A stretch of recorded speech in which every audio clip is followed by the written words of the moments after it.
I'm Jason Ward from MakingStarWars.net, and with me, as always, is Old Force Ghost Rob. That's your name. Kind of fumbled that. Whatever. Yeah. So I just been kind of like Jason. Hmm? Jason. Yeah, You sanded it. You know what I'm I saying? did. You I pulled sent it. Santa. Yeah. You Oh sanded man, what does that mean? What does that mean? I was like, Yeah. I that don't know. that. I'd ask him. He's in Gatlinburg. You never know. we can't get him out of that place. He's like, once Yeah. Grogu climbs into that IG-88 droid, you just can't get him out. You know? He's like, that was Gatlinburg. No, so I was reading like a lot of stuff about the last episode of The Mandalorian and like what people were generally kind of like saying about the Shadow Council stuff, and a lot of it was just kind of going off the rails. And so I started like I looked at the scene again, and then I was like, yeah, and then I pulled like a little clip, and I pulled another one, and eventually I just pulled the whole thing apart and like kind of took it into sort of sections about what are they all about, what are they actually doing, and so that way we could just kind of like understand what it is. Now, in my opinion, this probably could have been like piecemealed out in the episode with sort of each topic by topic, but instead they just Favreau likes to just put everything together now. That's his whole thing, like all the Coruscant stuff, one episode, like for the most part, like that's how he's rolling this year. So I made you check. So I made these like little like Mando, one episode. Check. We check. got it. Grogu. Time for everything else now. Yeah. One episode. Yeah. But yeah, so like I said, I just tried to like take everything apart and take away like what I said, the subtleties. I don't think the subtleties that mattered. Like there's a lot of like people just like looking at each other and sort of like semi-agreeing. But when you actually look at what they say and what they want, these people don't actually agree on much of anything. So here's like the first little clip showing that there's like three different ideas that are at play with the nobodies. I'm calling them the nobodies because I don't know what their names are. And like, here's the nobodies clip. There's a fortune to be had plundering the hyperspace lanes. There are citizens loyal to the Empire on every planet in this galaxy. They're already getting sick of this new republic and its rules and regulations. And if we give them a show of strength, they will rally behind us. Guys are all just saying the same old shit, basically. You know what I mean? They have no new ideas. They're just like, yeah, show them that we're strong. One guy's like, let's just rob them. You know what I mean? Like one guy's like, they want to come back. It's the Randos versus the Mandos, right, Jason?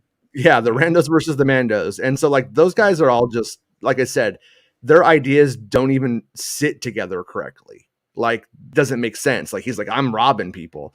And now to be fair, the guy who says like, let's rob them and wants to do those hit and run attacks, that could be to keep up appearances that they are simply warlords. It could be that. But I get the impression he's pretty into it. Like he's more of a pirate. They're usually cops, Jason. Is that what a little bit? I'm just saying, don't talk to the police. Whatever you just don't talk to them. Okay. All right. Okay. And then we got Gideon, and Gideon sort of like pulls in. He's a manipulator, so he's dropping in some like ideas, right?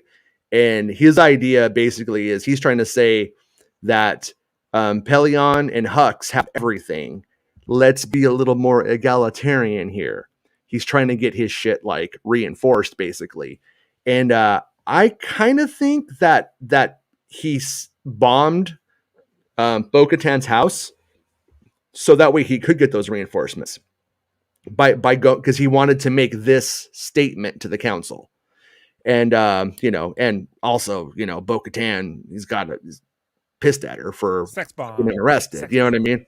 All right. So, and then so what I did though was and I showed that little moment where we see that, and then I added a little bit of the fight that led to why he needs those things. We already received your request and reinforcements for your TIE Interceptor squadron.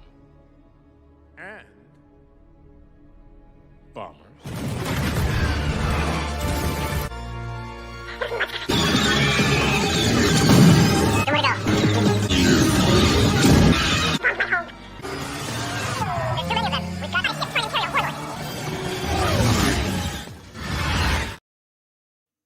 So if you watch it 10 times, you can imagine that they blew most of that shit up.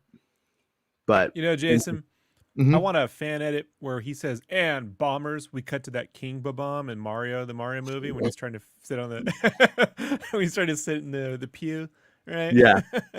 That big old King Bomb. Yeah. Yeah. But basically that's why. And then also why does he need it? Because in the finale, he gives the order to bomb the fleet, to start hitting the fleet, I guess, with interceptors. And then probably, I don't know if they bomb the fleet or if they just bomb people on the surface, whoever's out there. But whoever's left, that's the idea. And that's why he needs reinforcements. So I think he kind of made a calculated move to cache those so that way he could ask for reinforcements, also make the statement that we all need to share, because he clearly sees that he's sort of outnumbered and outgunned by what they got. So he needs to level the playing field a little bit, because he's clearly more interested in power for himself, as we see later on. If those are clones of him at the end, that says everything you need to know about the guy, probably. But they're also clone obsessed, and here's a little bit about that. The creation of clones is your obsession, not mine.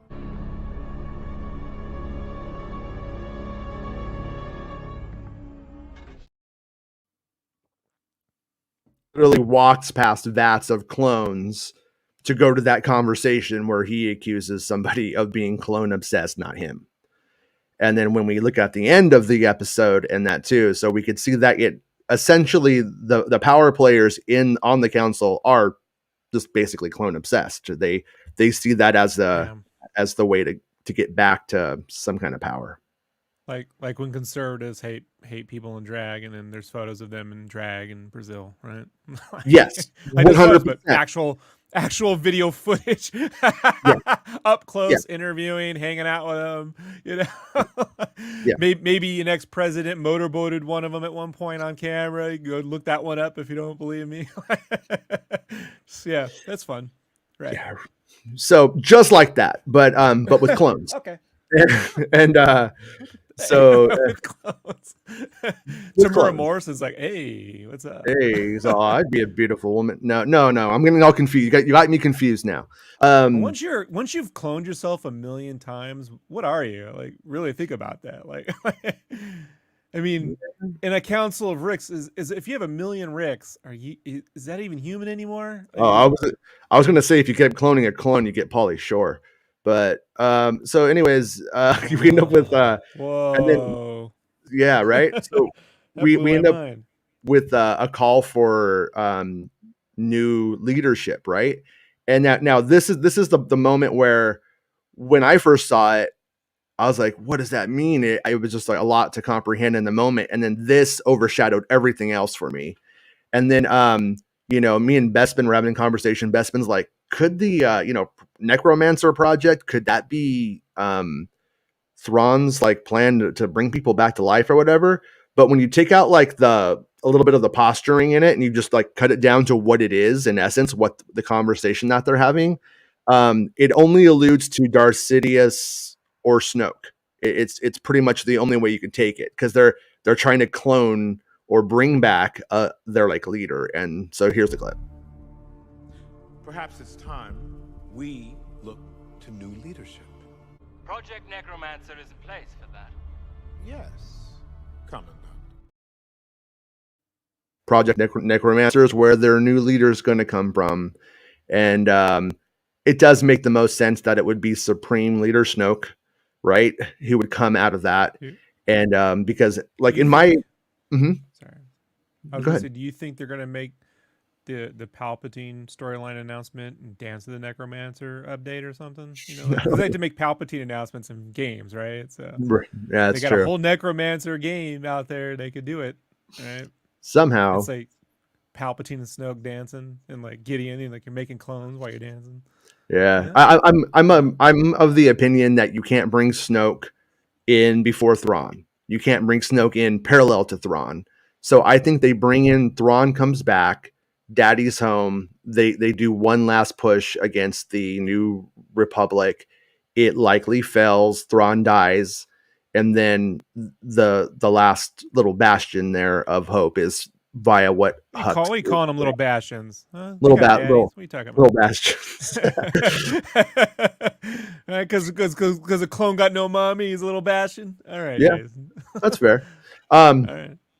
And then the final thing is Pelion. Everybody's like, taking what he wants in different ways and stuff like that. And when you look at it, he's just basically saying, everybody be cool. Thrawn's coming back, and it's going to work out. But what is interesting is he does allude to the fact that Thrawn has the reinforcements. So that's why the witch, Morgan Elsbeth, is making all of the stuff to go out there and come back with Thrawn and his guys, because otherwise it doesn't make sense. If Thrawn comes back by himself, I think that Shadow Council would be like, get the fuck out of here. You know what I mean? Like they wouldn't take it. But here's a few seconds of this is only what Pelion says. The New Republic is vulnerable, but we must be cautious and show no sign of our true strength. If we are perceived as anything other than a group of unorganized remnant warlords, the New Republic will increase their efforts to hunt us down. Strength must not be wasted. The Grand Admiral Thrawn's return will herald in the re-emergence of our military and provide Commandant Hux enough time to deliver on Project Necromancer. Our one hope for success relies upon the secrecy of his return. So there you have it. He's like, everybody, just be cool. We got to make it secret. We don't want to show our hand. And when he comes, he's going to reinforce us. So that's pretty much it. And you could tell, like, and then his reactions after that only have to do with those concerns. So if something gets in the way of that concern of getting the New Republic's like attention, then he's like, no, we don't want that. Like then his facial expressions go to that. So yeah, I mean, it's really kind of simple when you get down to it, but they put so many ideas all together at one time and hit you with them that, like, I think like everything gets lost once you hear Project Necromancer, and then everyone just goes like, oh, that's that thing I want to happen, or that I know of, or that's interested me for years. Like, who the fuck is Snoke? What's Darth Sidious? Or how does he come back? Or why? And how did they handle it and stuff like that? And then, like, yeah, you had a good example, Rob, about why you don't do that all the time as a writer, right? What? From what? The time I call on you, man. What? The Christopher McQuarrie thing you were talking about. Yeah. Oh, fan service. Yeah. So McQuarrie was doing an interview with Empire. It's Empire Online. The podcast is still up when he was promoting Rogue Nation. Right. And there was a thing in Rogue Nation where he was going to write in a character from the TV show because they wanted to start the movie in the 60s, you know? And since John Phelps was like a character who went bad, they wanted to use a character that didn't work. There's another main character from the show that I'm not as familiar with the 60s show as one might think. You know, my uncles were. That was their job. Yeah. And I just remember the intro. But he refrained from doing it because on Jack Reacher, since the story of that movie was one of the middle books, there's a scene where Reacher takes off his shirt and there's all these scars, and those scars are supposed to be from the different stories that took place before the movie, right? Okay. And that's what he was putting that there for the fans. But the unintended consequence of that was everyone was just talking about Tom Cruise taking his fucking shirt off, and he's going to show off his body, and like that wasn't the point. And so he was just doing that to put that in for the fans. They're jealous. They're just jealous. So when you drop in like little fan service bits like that really don't have much to do with the story, it's just there to give the people who paid attention along the time, you know, something to look at or know that, you know, you do that. You can risk getting a lot of flack over something that has nothing to do with your movie. Like his shirt being taken off has nothing to do with the movie. Doesn't involve the story. It's irrelevant. The scars being there, it's not important. It's just so now you can't have a conversation about what's in the movie. You have to have a conversation of these things that don't really matter. If you just cut it out, it doesn't matter, right? So he refrained from doing that on Mission Impossible, and he's learned about fan service. And so that's the problem I constantly see increasing more in Marvel, but definitely in Favreau Star Wars. And I see when fans in general, they've kind of been accustomed to this because of the Marvel films, I think. Where they're always looking for, like, what does that cameo thing mean in the screen in the background? That this alludes to 3 other things. And they spend their whole time treasure hunting for this stuff, like a Where's Waldo, versus actually just paying attention to what just enjoying shown. Well, and that kind of happened, I think, with this new episode, is that it's called like Spies. I don't remember what it's called, something like that though. And everyone's like, oh, who's the spy? Where's the spy? If you watch that episode, does that episode ever give you does the narrative ever at one time? No, it's just in the damn title. Who the spy is, because the narrative is not doing any work on that whatsoever. I've watched the episode like 3 times now, and it never does that. It's not doing it. And I don't think there's going to be a payoff to that, to like where fans, even if there are spies, right? It's irrelevant to the story of the episode.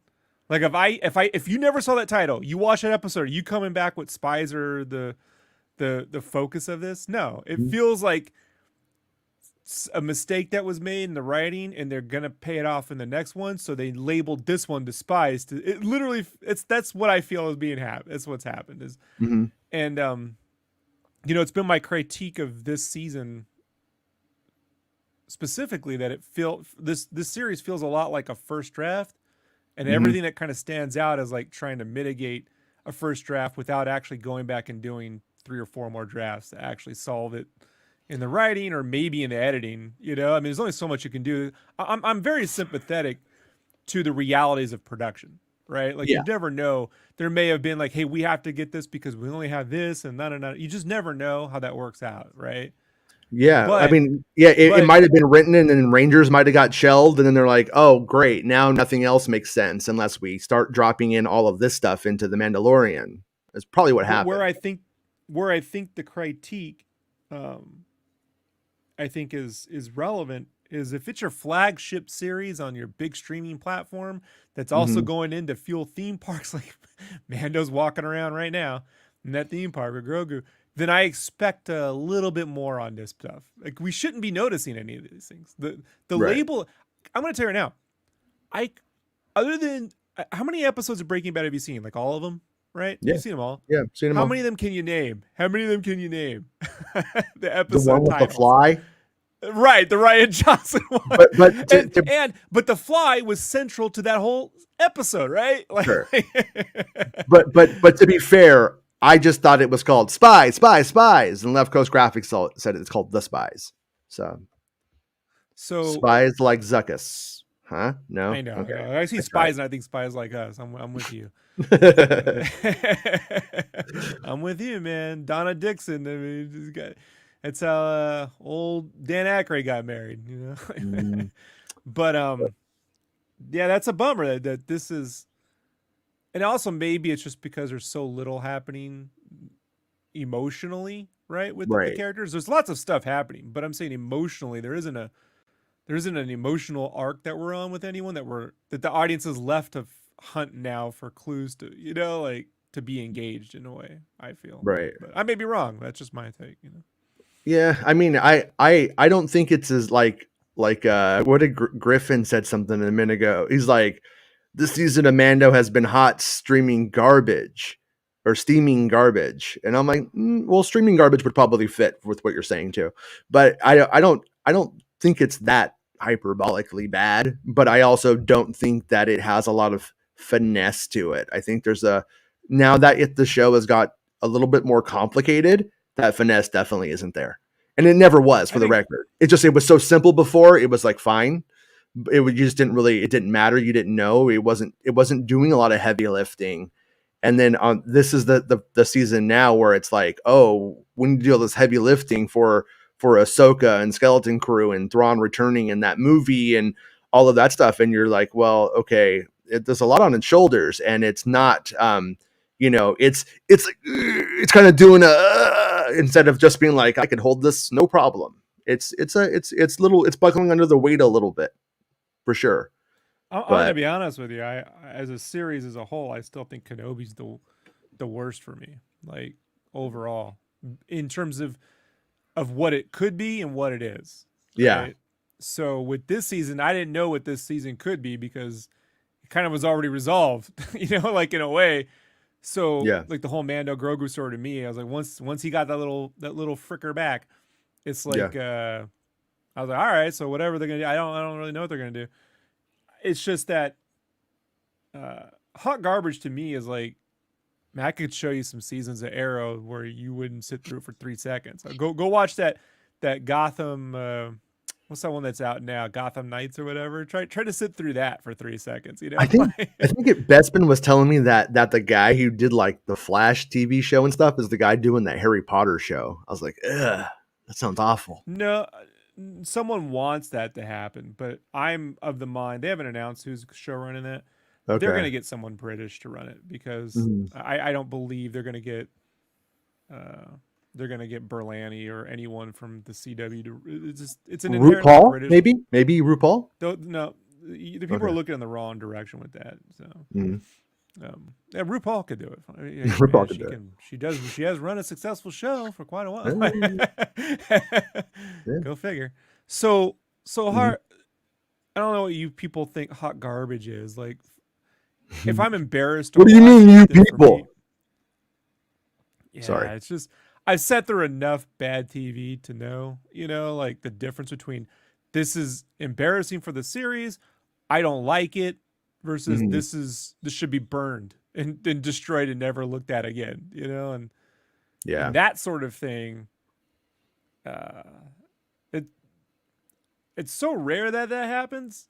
You know what I mean? Like that. It's like I kind of forget, but I mean, it takes there's a lot worse Star Trek to be had than this stuff. It's just this stuff is like, why should you care? I think it's because so many people cared before, and then now you're just trying to find a reason to care other than the narrative telling you it's important.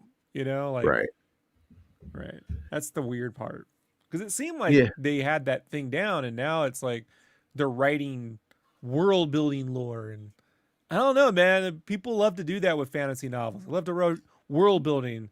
This is what you and I thought about this. But I told you I wanted the Game of Thrones. I said it's going to be. I said they're turning the Mandalorians into the Klingons, and it's that shit bores me. And then you're like, nah, shit's cool. And I'm like, this has been the Klingons. It depends on who fucking writes it. The Klingons is written on Deep Space Nine were fantastic. The Klingons is written by. We know how it's going to go.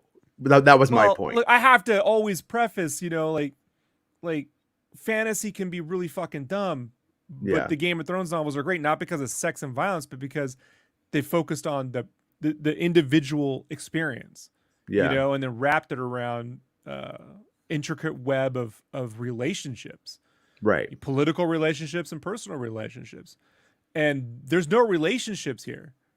There's very other than Grogu and Din, and even here it's surface compared to the first 2 seasons. So it needs the relationships for that stuff to work. Otherwise, it just becomes, in the land of something they got 10,000 horses, and in the land over there they got 12,000 camels, and and it's like, who cares? I mean, how many times? Well, this is how I felt about when I watched the Lord of the Rings show, the one where we got to like the I think the dwarf place, and it was just all them going, like I just fucking tuned out. I just was like done. You know what I mean? I just was like, I just stopped paying attention no matter how hard I tried. And it's just like, it's like too much, like those, like for instance, like the Next Generation, like Worf is hilarious at times in the cast. With other people that are like, this fucking guy, right? But when it's all of that fucking guy, that's when I start going, oh shit, you know what I mean? When you have like a bunch of people going, this is the way, and you're just like, shut the fuck up, like this is so dumb. That's where the show kind of tests my patience or whatever. But at the same time, I still have more fun with this season being whatever the hell it is, compared to most TV shows, most like fantasy stuff. So I'll still take it. I'm not mad at it. I'm still having fun. I like the last episode on I didn't think it was the next coming of the Mandalorian either, but I did think it was I thought it was pretty much as good as the show gets, like overall. Disney's made some hot garbage fantasy series, and one most recently, if I must throw a whole series under the bus, but I mean, you couldn't pay me to watch the Willow series, Well, Sorry. yeah, that was terrible. Sorry. Yeah, and then Griffin says Kenobi was in development for years too, and look how that turned out. But it's like that's like making this assumption that Kenobi was a through line, that it was like continually this one project. Kenobi just died 3 times and came back on the 3rd one, and they made the 3rd one. When you really get down to it, what they actually put in from the other stuff, very, very superficial. Like when you get down to it. In fact, from what I've heard, I don't even think like what they did for it actually made it in. It was just like some of that shit was kind of the same, or like, oh, that was kind of an interesting idea, or whatever it happened to be. But it wasn't. Yeah.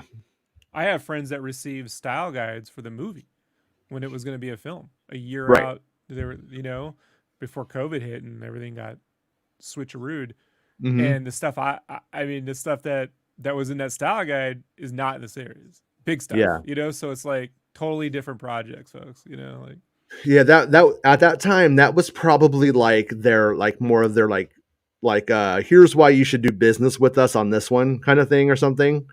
Like, because I remember when they did that with episode 8, like I remember seeing Praetorians and like the black BB-8 droid, like way like, and they were different, and it was like way early, but it was like here's why, here's the opportunity that's in front of you, licensees. You know what I mean? Right. So it probably had something to do with something like that, I would think, but especially because they didn't have anything at that time. To vendors, they solicit to vendors way in advance.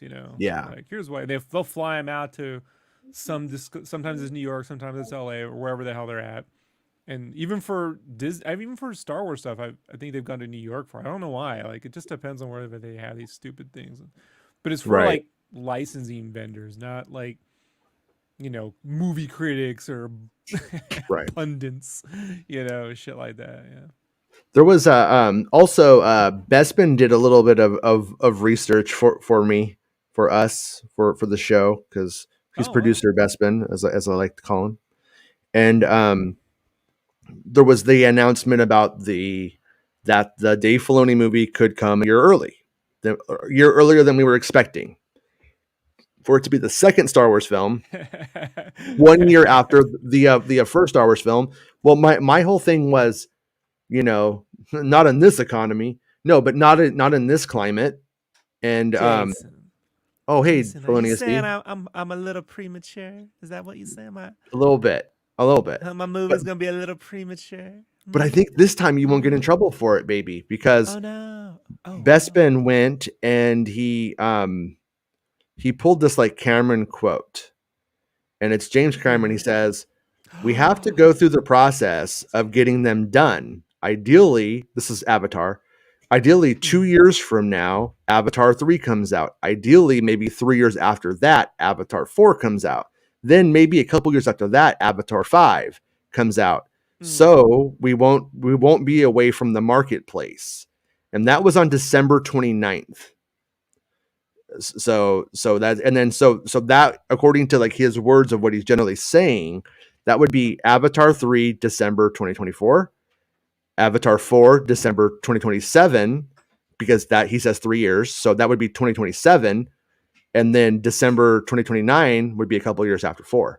So that would actually like rearrange the Star Wars dates and make everything that we're hearing from the rumors make sense. It all fits the timeline, Jason. I wrote it. I wrote a timeline for the celebration. You see my timeline celebration? I wrote it. No, that isn't true also, at all. I heard I heard they're gonna call it Avatar 3D. That's what they're gonna call it, Jason. No, The they're third one, not. yeah, 3D. No, Woohoo! they're not. Not calling that. And Uh, I know you're bringing back Thrawn because you like the whole Avatar craze, and Blue that's a dumb idea. aliens. It Yes. doesn't make sense. It doesn't connect at all. You shouldn't do it, man. You shouldn't We do gonna it. make him 8 feet tall this time, though. Super Thrawn. You're gonna call him Super Thrawn. I gotta go, Jason. Got a meeting about. Bye. Make a movie. Bye.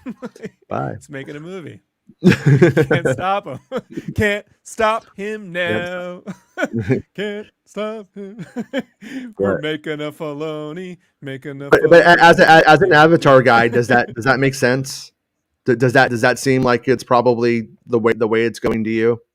That man, I've been waiting for it. I was waiting for an Avatar movie from 1999 to 2009. I waited 10 years once for the first one, so it's like whatever James Cameron says makes it matter. I just figure, when it comes to that production, he's just doing whatever's comfortable for him. Especially if he wants to make another movie. If there's going to be a delay because he wants to do a movie in between, fine. I mean, he's pushing 70 or something, so good shape though. He's in good shape. Yeah, I was reading a Bob Iger interview, and like that guy's like in his I think they said he was 73 or 74. I was like, shit, that guy looks good. I thought he was like you can eat right when you're wealthy, huh, Jason? Oh yeah, for sure. I mean, it's probably all of that, that blood infusions with 20-year-olds that he does all day. No, I'm kidding. But it's like I'm willing to bet you're not going to see Iger lined up outside the Olive Garden for lunch. You know what I mean? I don't know, man. Lunch takeout. One time I was at Sizzler and I saw him there for Shrimp Fest, so it's possible. But so he is Super Thrawn. Super Thrawn. You know he do it. You know he do it, Jason. Oh, Big Shot asked, is Return of the Jedi going to be available in all theaters? You should be able to go on to Fandango or whatever. No, just the woke theaters. Whatever woke theaters. you use, and it should be there right now. It's if your it's at theater a ain't woke, it ain't gonna be in there. It's Ewoks. Ewoks are in that movie. And it seems some chains seem to favor it over others for whatever reason. Like I think I saw like around my area, like a lot of Harkins theaters are showing it, but not my Harkins, but one not far away. But so you can get it, and they are doing a midnight showing as well.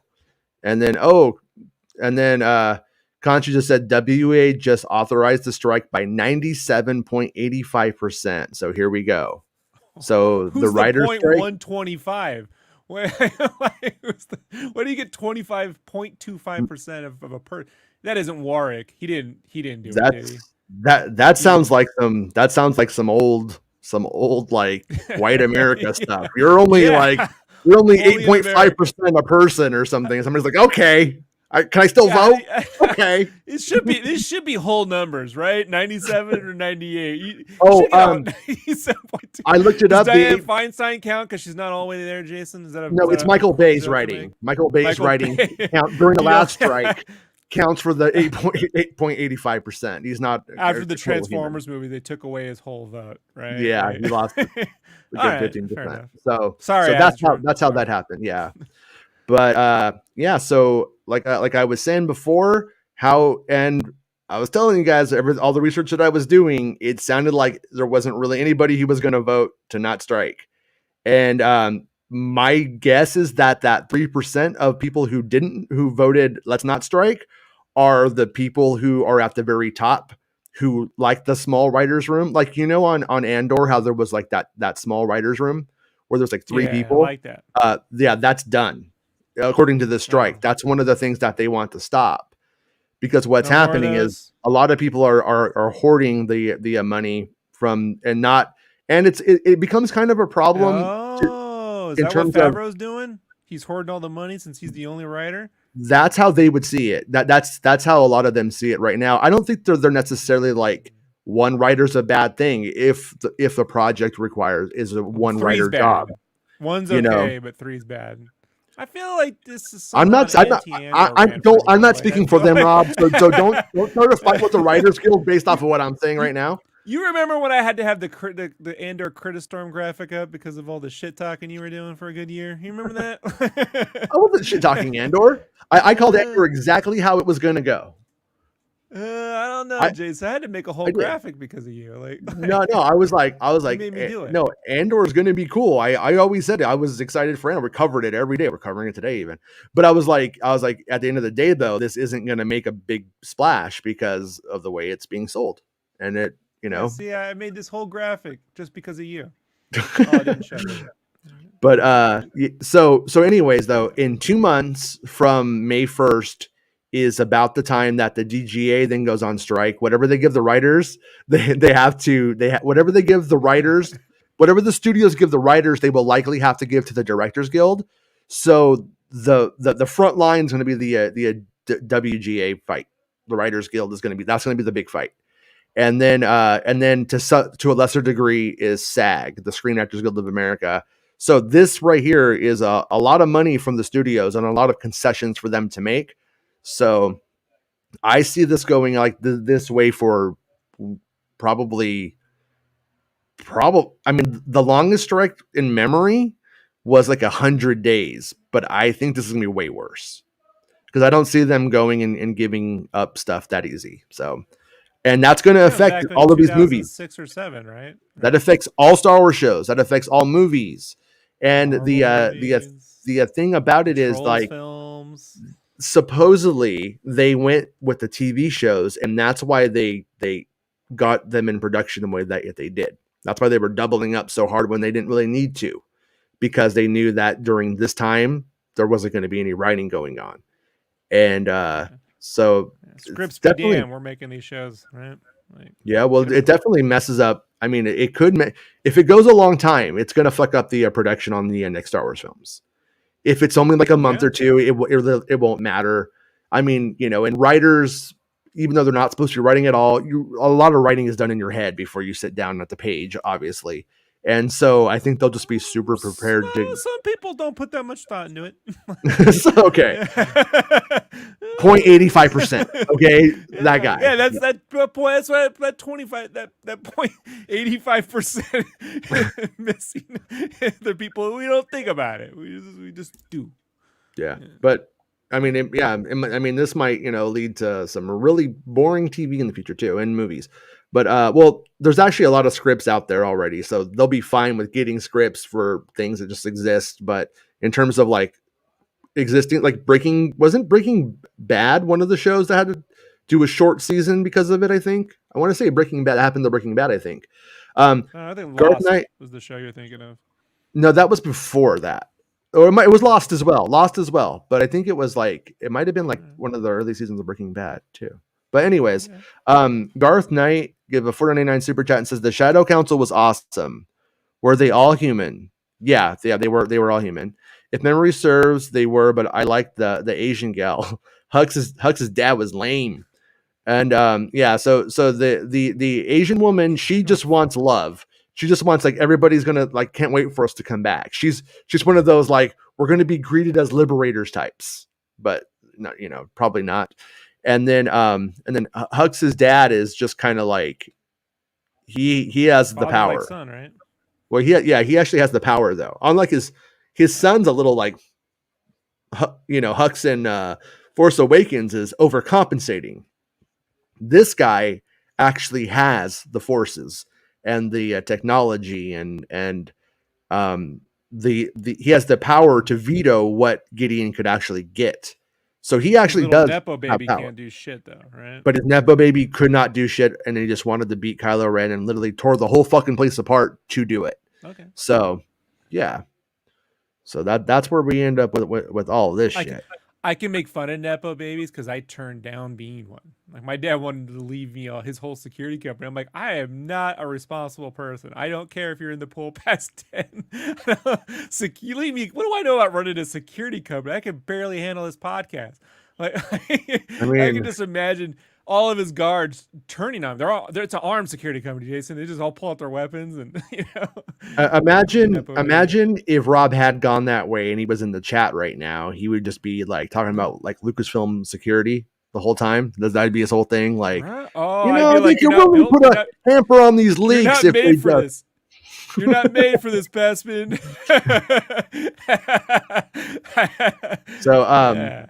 So this is from BestmanBulletin.com. Star Wars Andor Season 2 filming scenes at Windspit Quarry, Dorset. Previously used as Saw Gerrera's base. They really got to like people in Wales. They really got to add that last like Dorset. Like, is there any other Windspit Quarry? Like, I know there's like an Elm Street everywhere, right? But Windspit Quarry. Do we really Since Dorset? Brexit? Yeah, there is. There's quarries all over the place. I It's just a big think Dorset could sinkhole. probably sit this one out. But but it made the headline, so hey, you know. And you could give Bestman a coffee if you read his site and you like it and it's good for you. I think it is. You could, but I as did. a true won't. No, as a true has. Therefore, I don't think he has. The look of guilt on his face when I asked him. Right? No, that was me after expensive vacation. Anyways. Filming on the second season of the Star Wars series Andor continues as the production has returned to a location used in season 1 of the series.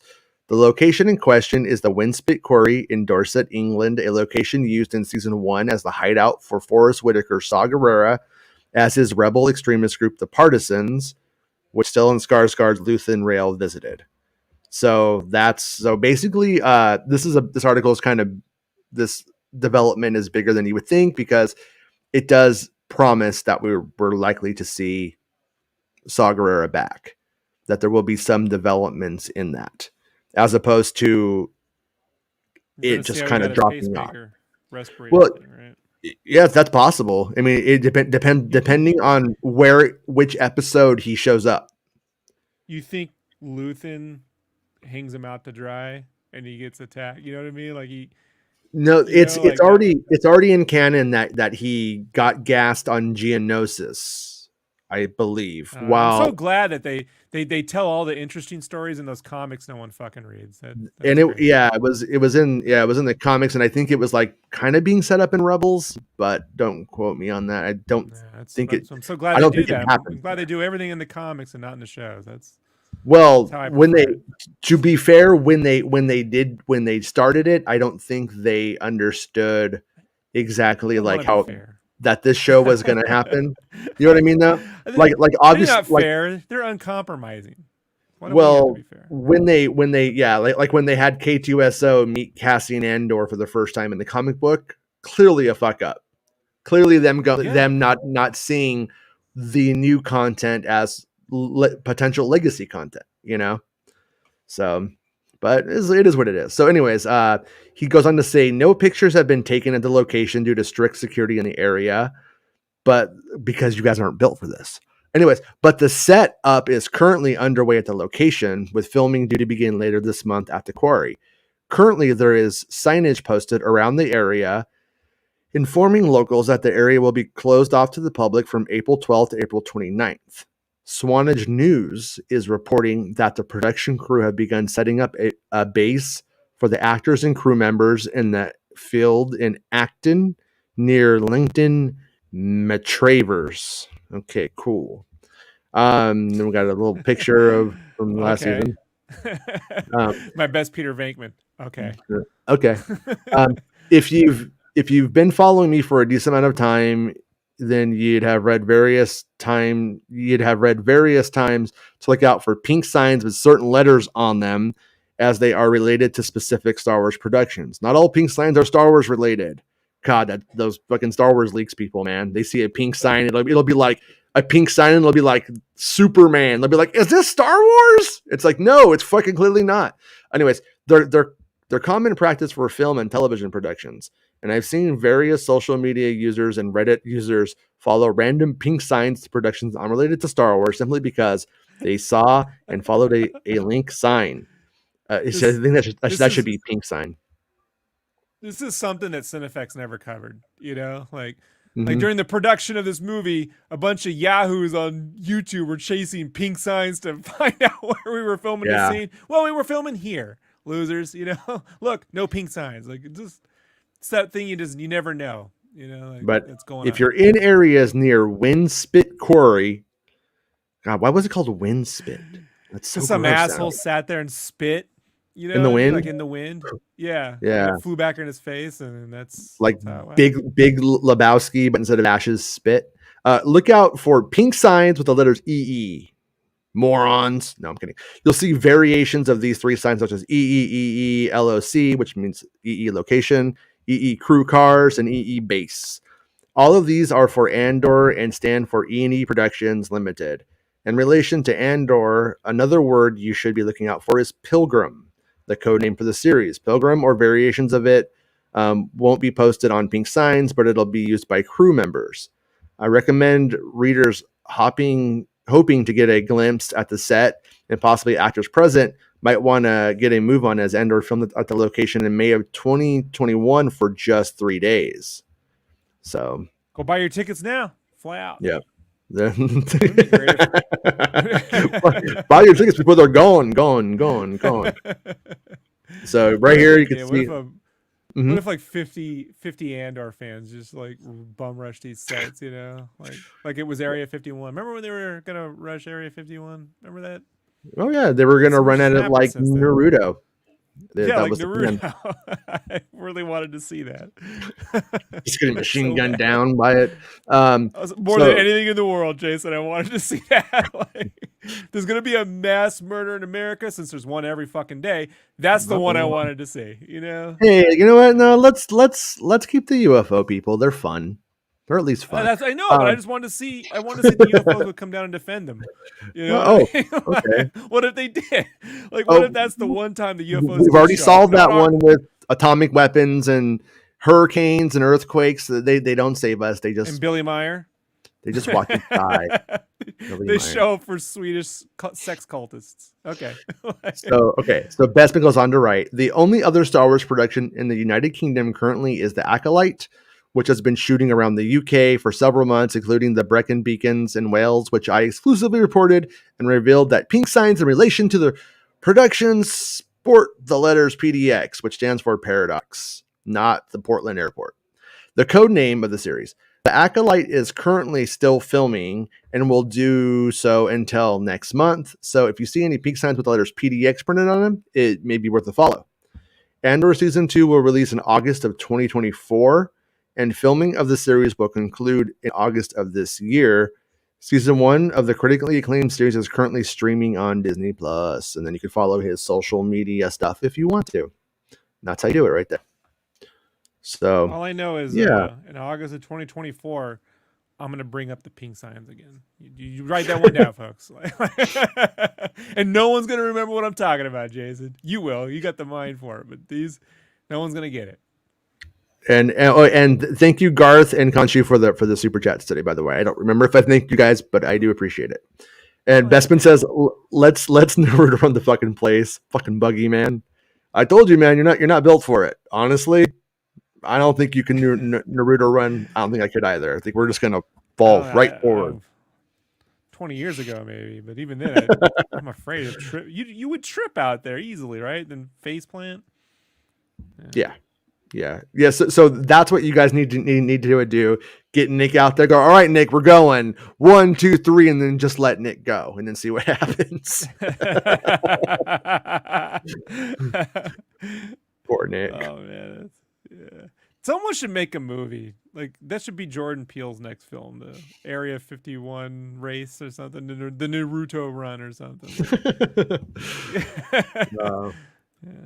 But anyways, so I'm glad that we're going to see Saw, because I was sort of the impression, and if you look at season 1 critically, the Saw Gerrera stuff doesn't necessarily further that narrative at all, really. It doesn't help too much. It's interesting. But it's sort of like the most Mandalorian season 3 thing that they have in that season. And I'm not saying it's like it. It's the most like it, is what I'm saying. You are. No, I'm not saying it. I think it's the most like that. Jason. No, it's where it's like we have to inform about the wider galactic consequences of what's going on and what it means for everywhere else in this show, even though it doesn't actually pertain to our protagonist at this moment. And so yeah, but it has to do with the whole letting a dude fucking. We're gonna let our buddies. If there's any negative, we never get to hang out with the dude that gets fried. You know what I mean? That would be my one negative. We were going to have a several season show though, and then they had already filmed that stuff. And I'm of the opinion that had they known that it was going to be a 2-season show, that probably wouldn't have been in the season. It probably wouldn't have been something that Gilroy felt something would have had to hang up on them. You know, they got their big win, the Imperials. So but what I'm saying, maybe he would have just let Saul. Maybe he would have just let Saul get hung up, and that's what they would have just simplified that. When we went from like 5 to 3 to 2 seasons, it was never a given that we were going to get Saw Gerrera back next season.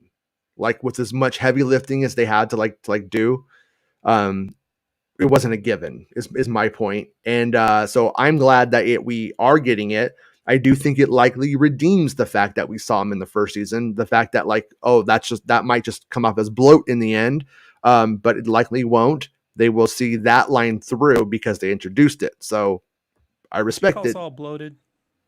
Yes. Don't do that. Don't do that. Yeah, and as Bespin says, they cut down to 3 seasons from 5 when filming the first season, and then by the time all is said and done, you end up with 2 seasons, and you're like, whoa, is that a choice that if they would have made or not? And and I'm just guessing. I do wish it was 3. Not. I wish it would pick. If they had it in them, I wish it was 5. You know what I mean? Like with as good as that show is, but at the same time, I mean, with the quality of that show, we're going to get 24 episodes. It's equivalent of 3 seasons of the other shows, and it'll be solid. So we'll see. As I'm never watching the other shows ever again, and Nicholas Patel has increasingly become my favorite composer of the last 10 years. I mean, that Succession shit he did is amazing, right? Like I don't even watch the show. I haven't watched it yet. But I haven't watched the show, but his music is. I'm like, who did? I'm like, it's Patel. It's this guy. This guy's a genius. Yeah. I mean, everything about Andor is perfect for me. So, and then Bespin says, support me on coffee so I can travel to Windspit, hang out with Asadru, and push Nick headfirst into the quarry. There you go. Right into there. Chris McQuarrie, like right into him. Yeah. I like it. My only thing I know about Christopher McQuarrie is that pissed him off when I thought he was the last writer, and I was told the last writer is the one directing, but it was a different last writer on Rogue One. He got pissed. I'm a huge that's a shame. I'm a huge fan of Christopher McQuarrie. Are you gonna get me blocked by Christopher McQuarrie the way Paul got me blocked by Rob Liefeld? All my friends get me blocked by people I like. Hey, my friend got me blocked by David Prowse. This is the way we do it here. Okay. So, Jonesy says Star Wars Lost Horizon should be made in the UK at least, and then premiere should be exclusively viewed in Gatlinburg 3 days before the world release. And Rob can see the first day. Best Man of the Truth the next. Yeah. Okay. But let's do it. Yeah. But anyways, Bestman, one last thing, says the funds will pay for Nick's funeral and pictures from the quarry. Jokes? Maybe. Nice. So maybe. Yeah. Oh, and one last thing. Does Bo die in your opinion? Asked Lewis. And I'm gonna say, Lewis, I don't think Bo dies. I don't think Din dies either. Right now, if Din dies, that would be like, if either of them die, it would be news to me. And I don't think that it's going to go that way. So I'm not expecting a big death at this point, but other than our will to watch the show, other than that, yeah, we're all good. Yeah. Well, I mean, but I guess the end takeaway with The Mandalorian is what you got in the first 2 seasons was not sustainable forever. I don't mean quality. I mean, but what you got of those 2 guys just walking around. I mean, like it would become Bad Batch. What's happening? It would become formulaic over time, and then it would be a whole different hate for it. So I personally respect the show for attempting to sort of, you know what I mean, pull out, to pull out a bit, and then to like get, that. yeah, I know, I didn't say and to like make a bigger story, and then and have it like have a bigger impact. Because the original aim of the show was to get to this point and end, and it's not going to end because it's too big. So my opinion, you're stuck with it. You're stuck with it. Yeah. I mean, we'll end up going into that Mandalorian movie, but also they're not in the sequel trilogy. They're not big in the sequel trilogy. We see like a Razor Crest. That's all we get from Mandalorians. That's all we get from the show is in episode 9. It's not the Razor Crest. We know it got blown up. So a Razor Crest shows up, probably just the ship. So point being, I'm going to guess you're talking about that wall of spaceships that appear. In the wall of spaceships, the Razor Crest is in there, as is the Ghost. Yeah. Yeah, that I guess that makes up for everything. Sequel trilogy fixed, right? Good job, JJ. No, that's how it works. You just it's out of canon now because it got blown up.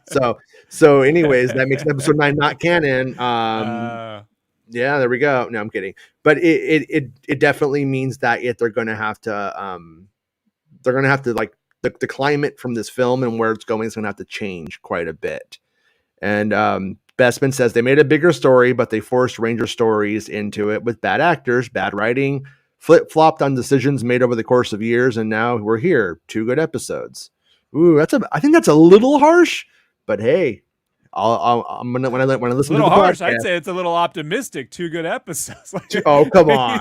That's a very kind person you're speaking to there, Jason. That's a charitable man. What are you talking about? I'm not watching this shit ever again, bro. I can rewatch 2 episodes of the Book of Boba Fett happily. I can't watch none of this again. I can watch. Here's my litmus. I can watch the Oral Knots when they get around to this season, if they ever do. I can't finish Larry because I just dislike Kenobi that much. I'm trying. I like the Clockwork Man. I think that's genius, but that's it. You're a weird man. I am. I'm weird. I'm a ghost, weird Jason. Man. I'm a weird ghost. I mean, it's funny. It's funny still. Slim Shady gave a $4.99 super chat. Thank you, Slim Shady. He says, what was the black drinker stuff Meg was talking about a long time ago in one of her videos? Demon gremlin Yodas who drink black stuff. So that was, I want to say a 4chan fanfic. It wasn't a leak because it wasn't real. And it was one of those things where, you know, when that hit, it's like, I from memory, they took stuff I had put out or that was like in the ether and they added that. And then they were like, oh, look, it's like, you know, to make it seem like that was a thing, but we never had that. We never might have covered that leak on the show probably one day when we were just like, hey, here's something that's like going on. But that wasn't a thing. That wasn't like realistically, if it doesn't come from me or Bespin, and it's not like a one-off leak, you know, kind of thing. Like, hey, I heard this weird thing, and then that turns out to be true.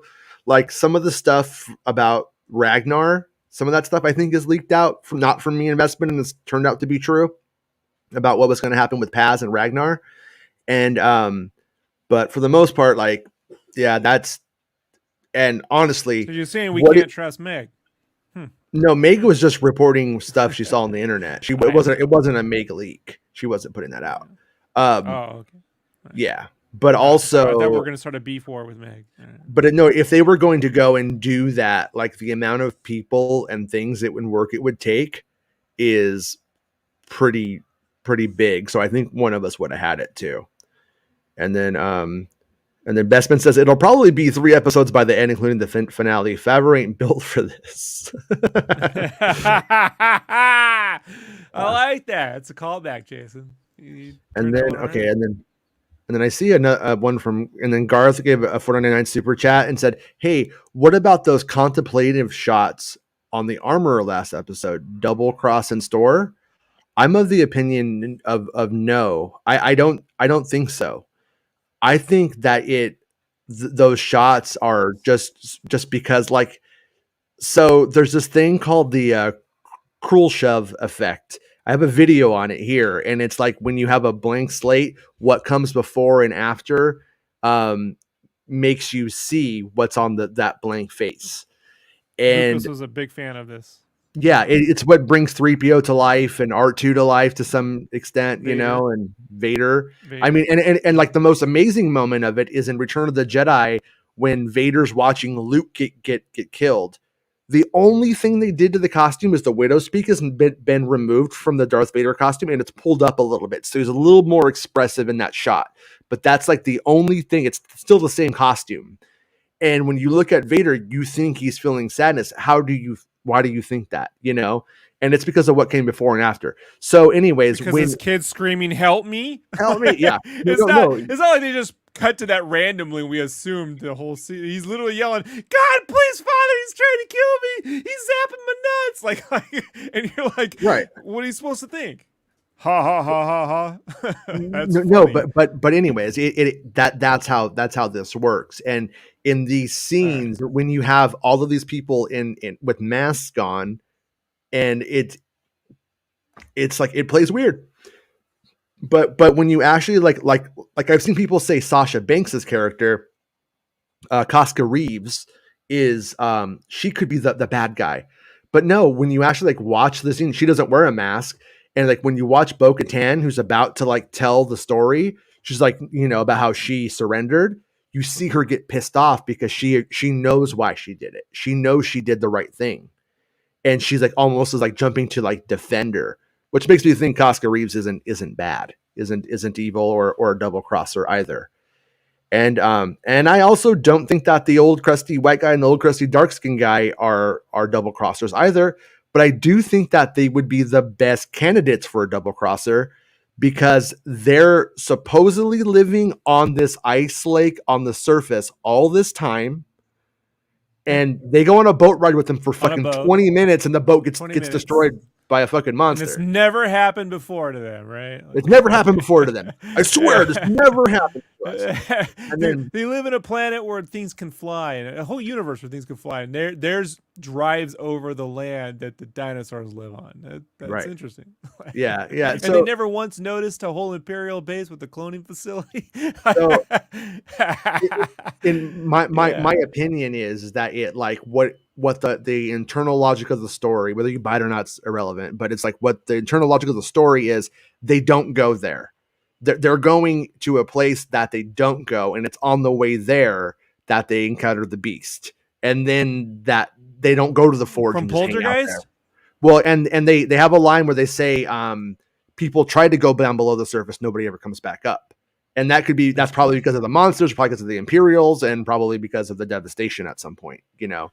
So, anyways, like when you put like all of that together. And when you just like watch the actual narrative, I don't think there's a moment where there's like a red herring or even a herring for that matter. You know what I mean? I don't think that it ever actually like implies any of that. So I'm of the opinion. What's that? Communism's a red herring. Shut up, Rob. But yeah, I think that's where we'll end up, you know. I think we'll end up with absolutely none of that stuff. I don't think there's I don't anticipate there's that kind of twist coming. In fact, next episode, I am just guessing it's gonna be a lot of action and fighting the Imperials. I think that Bo-Katan's forced down into the underground, and they're gonna go down to the mines of Mandalore to hide. Then they're gonna be chased. They're gonna fight their way out. All that kind of action stuff will happen. They're going to have to try to save Din, and who's been taken to the briefing room by the stormtroopers. There's the fake images going around, like showing stuff, and it's like they literally say where they're taking him. It's not a new set; it's the same set. Those are fake images. And but anyways, they're right. Yeah, basically, and that you probably get his helmet taken off, but it won't matter because barely paying attention to that episode, and even I remember what he said.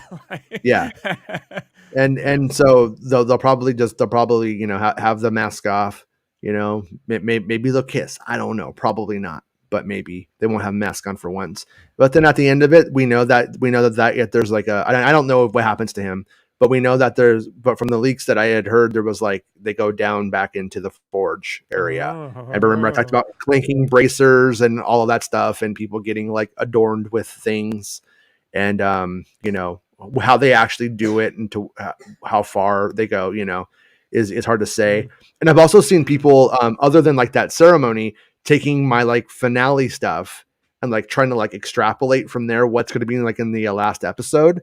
The thing to remember is 7 and 8 were like one episode. They're really just like split in half.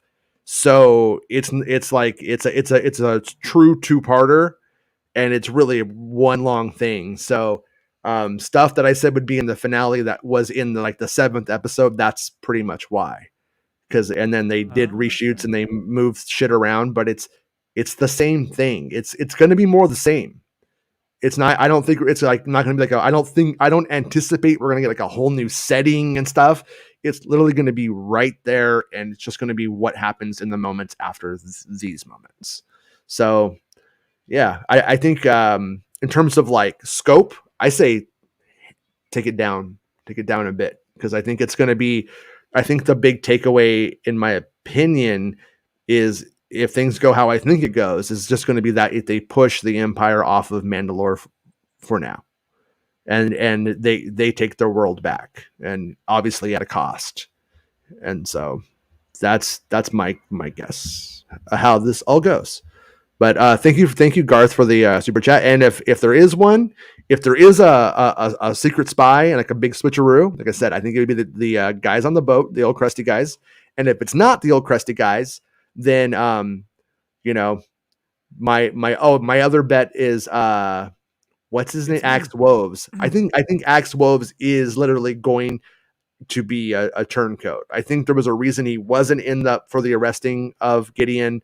I think he might have played into that, but most likely we saw the Beskar remnants freeing him because his own troopers busted him out. So I don't even think actual Mandos busted him out. I think it was his own Mandos made of Beskar, or his own Beskar things. And why do the Praetorians have Mandalorian helmets? I don't fucking know. It doesn't make sense in this narrative, does it? At all? No, I stopped even trying to figure that one out. I think Axe Woves is one beat away from owning the K-12, right? He's that guy. He's that guy. Mm-hmm. Takes Mando's girl, right?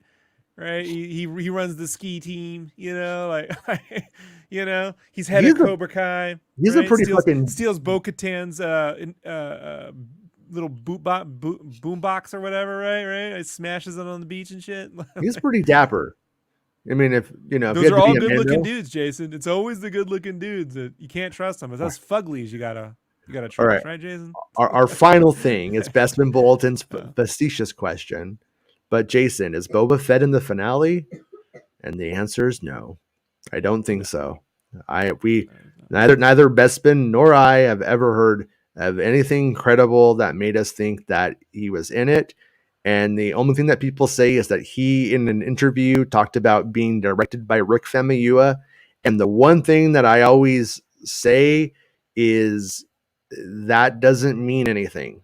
Like I've seen Favreau direct on episodes in season 1, and he's not a director on season 1 because he's like the showrunner.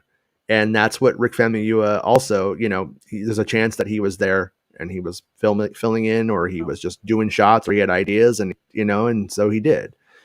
So he did that. Nobody's done the Boba Fett I get no respect joke, right? I get no respect. Because I keep thinking that whole with respect thing has to be a nod to Rodney Dangerfield, right? It has to be. Bestman says Boba Fett is in it, you bitch. Snoke is in it too. Thrawn is in it. Mara Jade is in it. Piccolo is in it, and Terrence Howard main. All right. Oh, hey, back. Excellent. Terrence Howard knows about 0, so episode 0 could be happening. Just I really do. I do enjoy the actor that took over. What's his name? I'm brain farting. That took over the Rhodey role, from Ocean's 11. Oh, right. I really do enjoy him. But in that universe, that first Iron Man movie, I don't see that actor hanging out, partying on a plane doing shots with strippers the way Terrence Howard is, right? Like Terrence Howard played it like Rhodey's a guy who You know, he's just got one friend that'll push him off the responsibility edge. Boogie Nights is Don Cheadle. Thank you, Bespin. Don Cheadle, thank you. Yeah, thank you. I'm brain farting. I would rather hang out with Terrence Howard than Don Cheadle. I think Don Cheadle Don Cheadle would help me with my golf swing, but I think Terrence Howard, we would have like life things to teach me, you know? I just think that scene on the plane in the first Iron Man movie when he's like, we got responsibilities, we can't do it. And he's like, what about shots? And then it cuts to them partying. And it's like, I don't see Don Cheadle ever doing that. Like Terrence Howard, I buy into, getting wasted at the officers' lounge, 100%. You know. Peter Griffin's one last thing. Cobb, I have faith in Chris, no matter what Campia says. I've never personally had any like evidence of Cobb Vanth in this one. I'm of the opinion though. It's like one of my best guys. I love that guy. So I hope he is in it. But I would say most likely Mandalorian season 3 was being written at the time that Book of Boba Fett was coming out. And I don't think enough time had gone by for them to make choices about what to do with those characters and how it was going to play out. And the things that happened in Book of Boba Fett were probably intended to happen in Book of Boba Fett season 2 had they gone that way. So I'm guessing that it will be in season 4 that we get that stuff back. Season 4 Book of Boba Fett? Well, he'll just show up they're just jumping. In they're season skipping 4. seasons 2 and 3 and just doing Book of Boba Fett season 4, right? Oh, wow. Darth Knight. Whoa. Star Wars has done that. You just skip episodes 1 through 3, jump right to 4, right? Classic Lucas. Garth Knight says, Snoke, give a $4.99 super chat. Thank you, Garth. Says, Snoke was such a misstep. I love that Hugh Hefner Fasimil. He should have stuck around. Yeah, I did like it. I preferred when Snoke was his own dude, even if he wasn't like Palpatine. You know what I mean? Like when he was just his own powerful being who maybe was an apprentice to Palpatine. Like if he was the new Darth Vader, you know. But this is something we can prove empirically. Big waste is not utilizing Andy Serkis as a proper villain, because look how great he is in Andor. You had all this range from that guy, and you got him just anybody could have been like. It's like Lupita Nyong'o playing Maz Kanata. Anyone could have done that. Give me her, like anyone could have made up that voice. I don't get that actress from. Well, to their credit, they did give you Andy Serkis, and maybe they will give you Lupita eventually. You know what I mean? But, yeah. But you know what I'm saying, though. That's the real waste of it. Like, you take Frank Oz away from Yoda, you don't get the same Yoda. Sure. That's 100% Frank Oz. It's just the voice work that's being done. Look, be honest with you, much like a CGI film where they just get celebrities to do the voices, and it could have been anybody, right? Like Yoda's a performance by Frank Oz who's doing a character of something that you will not find on the street. Right. Whereas somebody who sounds like Maz Kanata and Snoke, you could technically find them in the UK. Central casting. You were just, you know what I mean? If you were walking around, you might hear somebody who sounds like that. It's possible. Central voice casting. How about that? Central voice casting. Yeah. But after Jar Jar Binks, I think they were afraid to get weird, unfortunately. True enough. With no CGI one else characters. would have given you that Binks. Nobody else would have given you that voice. Nobody. Nope. I always wonder what Michael Jackson's Jar Jar Binks would have been like. I think about it quite unhealthily, Jason. Quite often. Yeah. More often than my psychiatrist would want me to. Come on, little Annie. Let's go play. It would have sounded like that, probably. Bee-stung lips. Yeah, bee-stung lips. Mr. got bee-stung lips, too. So, or something like that. And the lion's just like, I think I'm going to stay here. I think I'm going to stay on Tatooine. I once saw Michael Jackson turn into a clay animated rabbit, so I'll buy anything. Yeah. I'm a mark. Yeah. I saw him in 3D once. Well, I saw him in 3D a lot of times, actually. So that was weird. But anyways, yeah. All right, guys. Thank you, everybody, for the super chats today. I do appreciate it. We'll be back tomorrow, 1 p.m. Pacific Standard Time. If no news breaks, we'll definitely be talking about what we think is going to happen in The Mandalorian tomorrow. So if you guys have ideas and you want to come bring them to the show tomorrow, share them. We'll probably have a chat heavy show unless a bunch of news comes out or I get permission to drop an article I want to do. So, but then tomorrow night's the last episode of The Mandalorian. So We're at the very end of it now, the very, very end. And so we'll see everybody tomorrow. Subscribe, like the video and all that kind of shit. And we'll see everybody tomorrow. And thanks again for the support, everybody. Appreciate it. We really appreciate it.